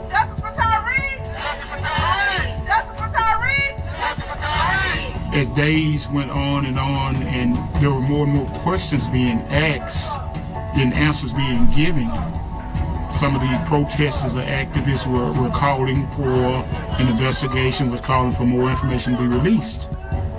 On January 15th, 2023, Memphis Police Chief C.J. Davis announces plans to take so-called appropriate action against the officers involved. But for the city's powerful activist community, that isn't good enough. They want names and they want answers. Definitely, I think activists and organizers were getting prepared around pushing and demanding for more information and greater understanding around what exactly happened in order to, get ready to advocate on, this young man's behalf. How do you feel about your buddy's murder, Tyree? They don't care. On January 17th, 2023, the U.S. Attorney's Office calls in federal and state investigators. Whenever there is a use of force incident to the degree of someone getting seriously injured or dying, our district attorney will immediately notify the Tennessee Bureau of Investigation. TBI had been called in due to the physicality of the traffic stop. But the community is done waiting on law enforcement. They've already begun to mobilize. TBI gonna write it off and they're gonna keep on, right? It's like conquering. They need to be held accountable. Somebody need to pay.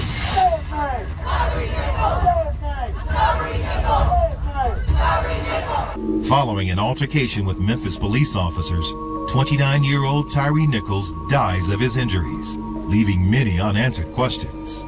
Whenever there's a use of force involved, MPD will put out a statement pretty much right away, and it's not always accurate, and depending on who you ask, some people would say, they intentionally mislead the public or they lie. Others would say, they're finding out information in real time, just as you and I are, and they may not have the full scope of what happened. Reporters and activists have learned that Tyree was a family man with no criminal history, making the incident all the more suspicious. We're not speaking on a criminal. We're not speaking on a murderer. So it don't take a rocket science to see what took place. And for a traffic violation. Now, activists and leaders in the black community are calling for answers. And I was like, nah, something gotta be done. Like, this ain't right. This is unacceptable, and we demand better. On January 20th, 2023, the Memphis Police Department releases the names of 5 officers allegedly involved in the traffic stop: Tadarius Bean, Demetrius Haley, Emmett Martin III, Desmond Mills Jr., and Justin Smith. When photos of the 5 officers are released, the public is stunned. There's 5 African-American police officers that committed this crime. How can you stand over a black man with the same color as you, knowing how hard it is as a black man to survive in a world that's predominantly racist still, and you do it to him? Are you out of pocket? And at no point did it kick in for them. This is someone who looks just like me. And that, to me, I think was the thing that struck me the most. That is a direct example where the blue culture transcends anything around your race, anything around your culture, anything around your life experiences. I think a lot of white people were shocked by that, but if you grew up in Memphis, you're gonna encounter mostly black cops, and that's how they act. But it's not about the race of the officer, it's about the practice of policing. Policing is inherently built off white supremacy and racism. And so regardless of their own race, they see black people as criminals. They see black people as, going to commit a crime or about to commit a crime, having to be surveilled, having to be controlled in some way. Because once they in their uniform, they ain't black and white no more, they blue. We want to trust and believe we have some kind of relationship with people that look like us. To have a belief that maybe you can consider my plight because I'm African American, you're an African American. What's happening now is, who do we trust? Who is our brother now? And so the community feel betrayed. The same day their photos are released, Police Chief C.J. Davis calls a press conference and announces their terminations. Our first indication that the story was about to get really, really ugly was that the chief of police herself came right out and said this was foul, this loss of human life was disgusting, and those officers were fired. And that's when we kind of got the sense of like, okay, this has gone from this sounds messed up to this is incredibly sick, messed up, and depraved. Then, the autopsy report is released.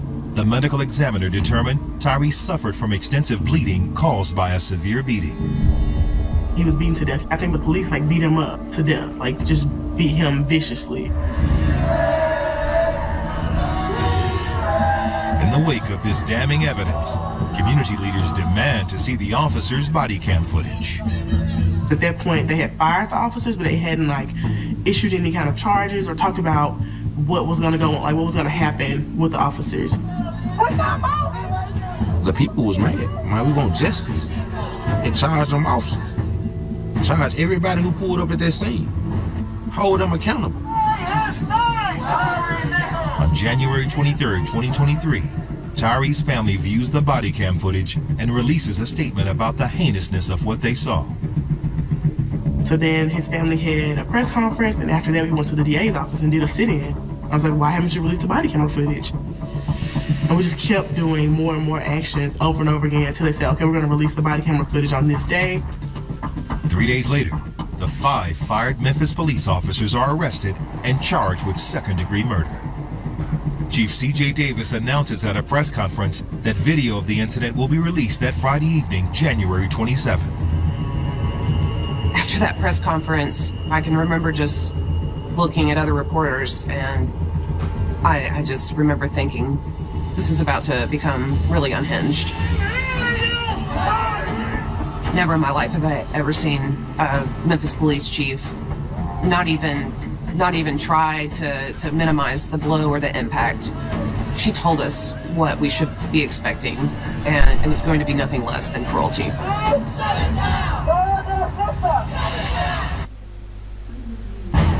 The city of Memphis is on edge after a deadly traffic stop claimed the life of 29-year-old father Tyree Nichols. The community demands answers, and the chief of police has promised to release video footage of the incident on January 27th. People here in Memphis were waiting on the videos to be released. My fear is what will be the response. But while Memphis waits for videos, fed-up activists gather, preparing to march towards the Memphis-Arkansas Bridge. It was a crowd of about 200 and growing, and everyone was absolutely on edge. Memphis is a huge transportation city. They have a lot of commercialized business here. And the Memphis Bridge from Arkansas to Memphis had a lot of traffic. And so shutting down that bridge is holding up millions of dollars. Every hour that we were on the bridge, they were losing $1 million or so. They need to know that we are not gonna back down.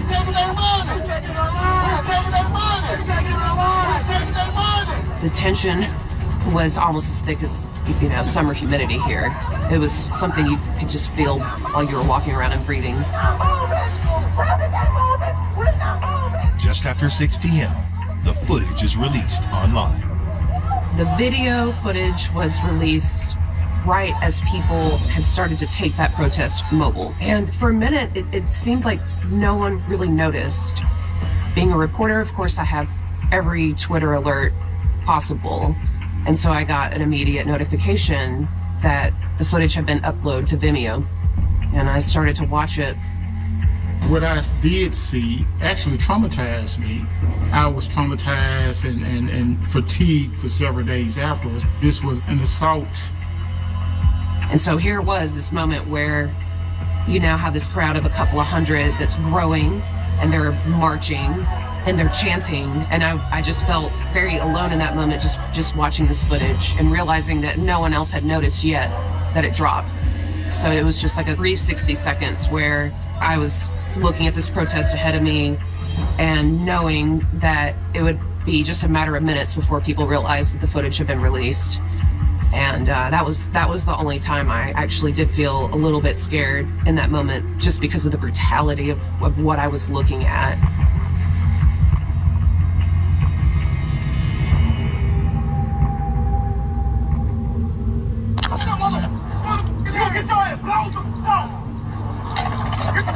The released body cam footage allegedly shows 3 Memphis police officers stop Tyre Nichols' car on January 7th at 8:25 p.m. As one officer draws his weapon, 2 others, Officer Demetrius Haley and Officer Emmett Martin III, allegedly approach Tyre's vehicle. I'm on the ground. Turn around. Lay down. That's all. Lay down. Please take the ground. I think you tase you. Get on the ground. Lay down. What? You immediately see someone reach into Tyre's car and just yank him out like a rag doll. Tyre is on the ground and appears to be trying to comply with the officer's orders, but he also seems confused. Okay. Okay, dude. Damn. Put your hands behind your back, quick. There were several officers trying to give commands, and it was confusing to me. Just watching it, I'm sure it's confusing to Mr. Nichols. During the encounter, one officer allegedly has a taser pressed against Tyre's leg, while another appears to use pepper spray. You know, they end up pepper spraying themselves. And that definitely made them mad. In the chaos, Tyre breaks free and runs. The officer, who appears to be armed with a taser, apparently fires and misses, and Tyre keeps running. I'm sure he felt afraid. They're not listening, they're not being logical. I have to think about this on my own, right? And he bolted, right? And he ran because he was scared, not because he had done something. If you pull me out of my car, I know I got license and insurance. This is a traffic violation. Like, why am I being assaulted? I'm gonna be scared too. 7 minutes later, officers Tadarius Bean, Desmond Mills Jr., and Justin Smith allegedly spot Tyre in a residential area not far from his mother's home. Body cam footage and footage from an overhead Sky Cop camera captures what happens next. It was a secondary stop. The officers were out of control. I mean, it was just atrocious. It was heart-wrenching. It was something that I don't want to see again. It was very aggressive. It escalated very quickly. He was looking for his mama. He knew who to call, who gonna come to his rescue. You know what I'm saying? For real. He didn't call on God, he called on his mama. Officers Emmett Martin III and Demetrius Haley allegedly arrive at the second scene. Based on the Sky Cop footage, the escalation of violence appears to continue. They're using their batons, their pepper spray, their fists. Beating somebody to death. You actually come in physical contact with another human being that you are harming and violently hitting. I can't imagine a more horrific situation. Tyre appears to be viciously beaten by officers before he's finally placed into handcuffs. A few minutes later, an ambulance arrives, but the medics allegedly lack urgency. That's another blow in and of itself. Those paramedics arrived and they didn't even look at Tyre for several minutes. We know now that he was dying in that moment. All the while, the overhead Sky Cop camera captures a bird's eye view of the incident. The body cams, of course, told each person's separate story as to how they interacted with it, but that sky cam told it all. It couldn't be turned off. It was just there, and I think almost invisible in a way. The Sky Cop Cam is a program that's been in place for a number of years. Some of them are mounted on telephone poles, but the idea behind the Sky Cop is that, you know, there's someone always watching what's going on. And it's just ironic that Sky Cop is why those 5 officers are in trouble for this. News of the released body cam footage sweeps through the march. They can't get down here. When I watched that video, it made me think like that could have been me. You know, that could have been my son. That could have been anybody that I know personally. So now I'm gonna scream, I'm gonna holler because you pushing at her, man. And you push it from your heart. I don't mean to break down like that, man. But when it's real, man. Like,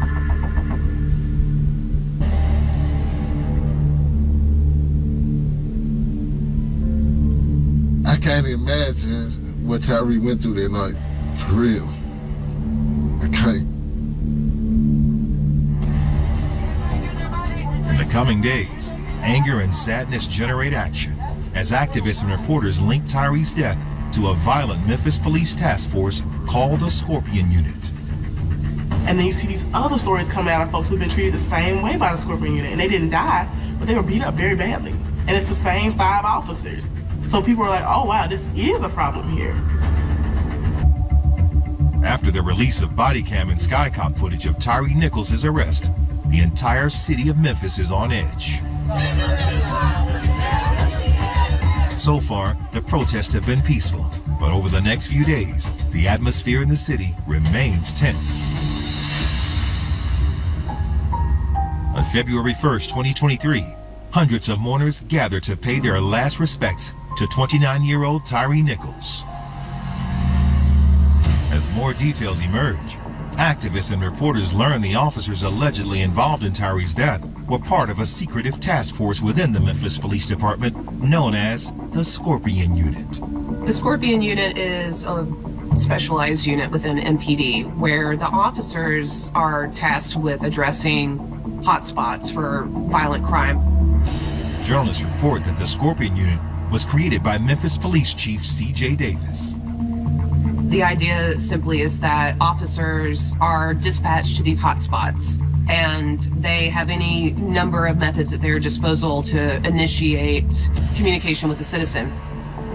They're given a lot of leeway in the ways that they're allowed to police, right? So they can use unmarked cars, they can pull folks over, be very aggressive. The Scorpion Unit was based on a similar group from the Chief's previous stint in Atlanta, known as the Red Dog Unit. The Red Dog Unit was very similar in the sense that you had these officers who were kind of their own supervisors in a way, who had this leeway and an amount of freedom to police as they saw fit. And the Red Dog Unit was no stranger to controversy. In Atlanta, that also had a deadly outcome. Someone's 90-year-old grandmother was killed while they were trying to do a drug bust. In the wake of Tyre's death, Memphis activists point the finger at the Scorpion Unit, alleging that young officers within the unit lacked sufficient training and were deployed with little oversight. These officers was young. The oldest one may have been right at 30 years old, or maybe had 5 or 6 years on. To not have seasoned officers as a part of that unit, I think that's kind of why we ended up where we ended up. When you got the chief with you saying, oh yeah, you can do this and do that, it got worse and worse. You're given the green light to suppress crime, to be aggressive. When you have a lot of young officers, you have the ego factor.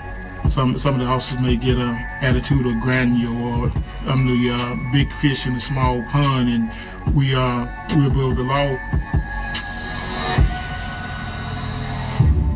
And sadly, violent police interactions in Memphis are not limited to the Scorpion Unit. A lot of my friends who grew up in North Memphis in the 80s and 90s talk about was extremely traumatized and being harassed on the way to school by these different task force for no reason, just to instill fear and this constant control over folks.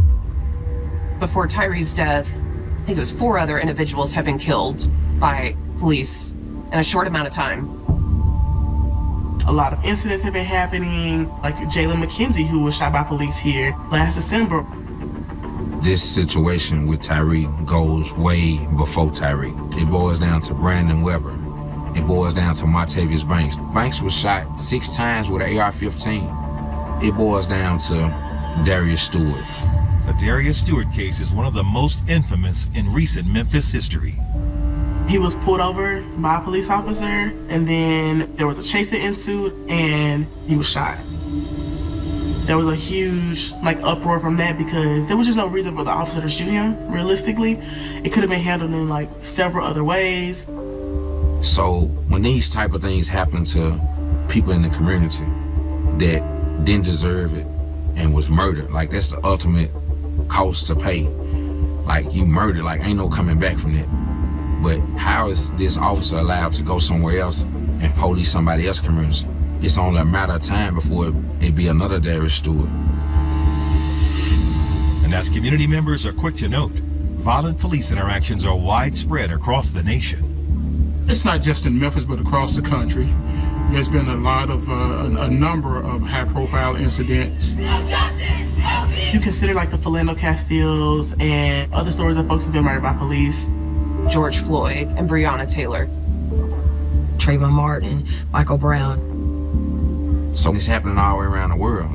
This thing's just popping off in Memphis. It's popping off everywhere. And people are getting tired. For activists, the fight for justice is only getting started. It was already simmering on the surface. People wanting different, wanting better for our community. This isn't okay. Now, what are we gonna do about it? We gonna get justice down here. Can't let up, man. There's too many people in the city depending on us. Traffic stop of Tyre Nichols has shined a light on the powers and practices of the Memphis Police Department's Scorpion Unit, the task force allegedly responsible for Tyre's death. Pressure from activists results in Memphis Mayor Jim Strickland disbanding the unit, but activists say this isn't enough. So they disbanded the Scorpion Unit, but they didn't disband the rest of them. And it's still a Scorpion Unit. Y'all, they dismembered it, but them officers still went to other parts of the Memphis Police Department. What happens when one of these officers go to a scene or responding to a call, and he had the same hot-headed that these 5 had? After getting the Scorpion Unit disbanded, activists push for more changes to address issues like racial profiling.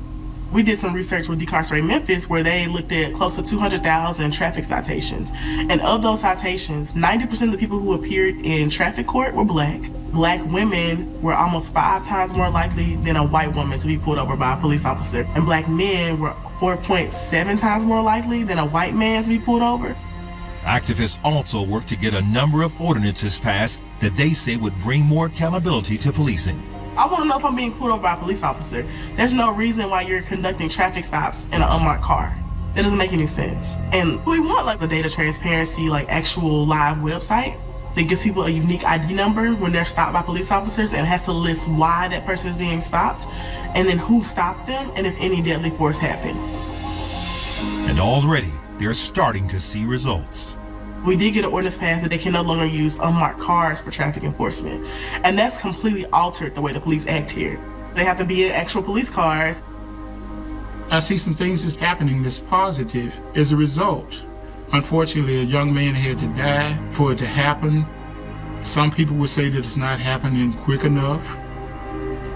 Now is the time. Now is the time. If you were scared to make a change, if you was one of those officers that never stepped in when you seen another officer doing bad, now is the time to make that change. Investigations of the officers who were allegedly involved are ongoing, and trial dates remain to be set. We're going to every court date that these officers are having. That's first. We monitor the situation from beginning to end of any legal procedure that's going on with Tyre Nichols. We're gonna stand on this. So your ass gonna get held accountable to the max, or it's gonna be a problem. It's just that simple. He ain't doing no work.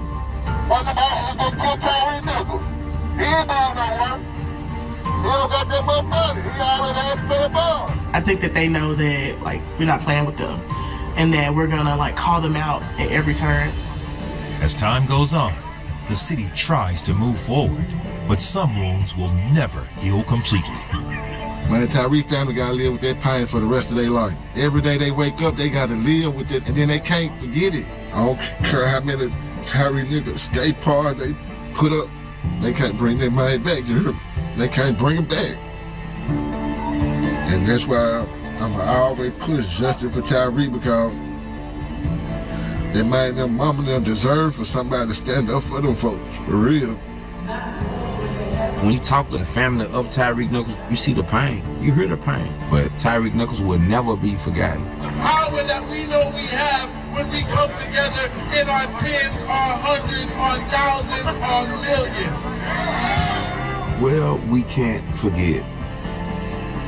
We can't forget about what happened. The whole world, the whole universe is looking at Memphis right now. The police gonna go by the book because they know the whole wide world is watching.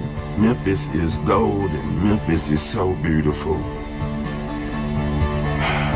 But Memphis, we have to claim this and we got to make a difference. This is it.